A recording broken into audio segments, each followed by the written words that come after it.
তো আমরা দেখতে পাচ্ছি বাড়ির নিচ থেকে একজন কর্মচারী কিন্তু বেরিয়ে আসতেছে, আর এভাবে দ্রুত গতিতে কিন্তু বাড়ি তোলার কাজটি চলছে।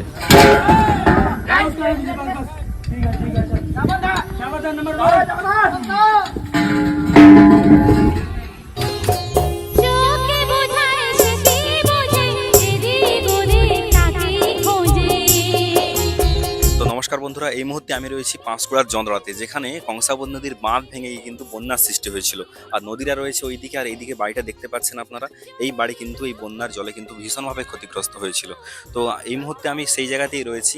আর আপনারা সকলে অনেকে জানতে চেয়েছিলেন, এর আগে আমি যেহেতু অনেকগুলো ভিডিও পোস্ট করেছি এই সংক্রান্ত, তো অনেকেই কমেন্ট বক্সে জানতে চেয়েছিলেন যে বাড়িটির বর্তমান অবস্থা কেমন রয়েছে এবং কিভাবে কাজ চলছে এবং কবে কতদিন লাগতে পারে কাজ শেষ হতে। তো সেগুলো আপনারা চেয়েছিলেন জানতে। তো আজকে আমি এসেছি সেই জায়গাতে, আপনাদেরকে দেখাবো কেমনভাবে কাজ চলছে এবং কাজ কতদূর এগিয়েছে এবং কতদিন লাগতে পারে সময়, সেগুলো আপনাদের সবই দেখাবো ড্রোন ক্যামেরার মাধ্যমে। তো ভিডিওটি আপনারা শেষ পর্যন্ত দেখতে থাকুন এবং কেমন লাগলো অবশ্যই কিন্তু জানাবেন।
তো বাড়ির কন্ট্রাক্টরের সঙ্গে কথা বলে যেটুকু জানতে পারলাম, বাড়িটিকে সোজাভাবে দাঁড় করানোর জন্য যে প্রস্তুতি দরকার, অর্থাৎ নিচ থেকে মাটি সরিয়ে বাড়িটিকে যে সোজাভাবে দাঁড় করানো হবে, তার জন্য যে প্রিপারেশন দরকার সেটা কিন্তু 80% প্রায় কমপ্লিট হয়ে গেছে এবং বাকি যে কাজ সেটা কিন্তু কয়েকদিনের মধ্যে সম্পন্ন হবে।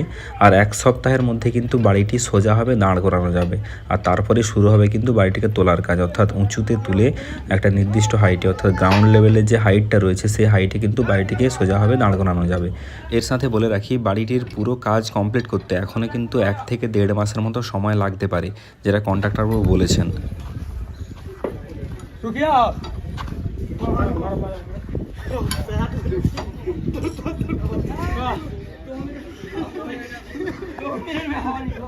तो आपके मतलब कुत्ता